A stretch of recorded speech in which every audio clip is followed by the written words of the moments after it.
অবকাশ কোথায় বিশ্রামের? না, এখন বিশ্রামের সময় আছে নেই, বহু কাজ বাকি।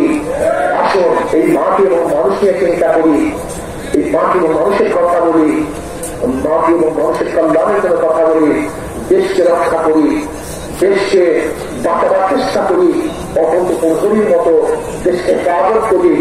যে কোনো স্বতন্ত্র আসবে ইনশাআল্লাহ নিজের জীবন দিয়ে মোকাবিলা করবে ইনশাআল্লাহ।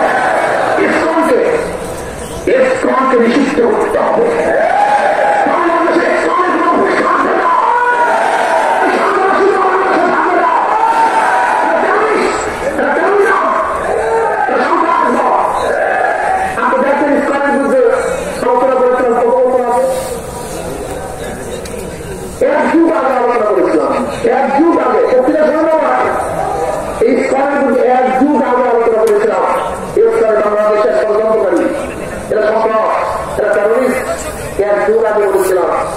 বাংলাদেশ সরকার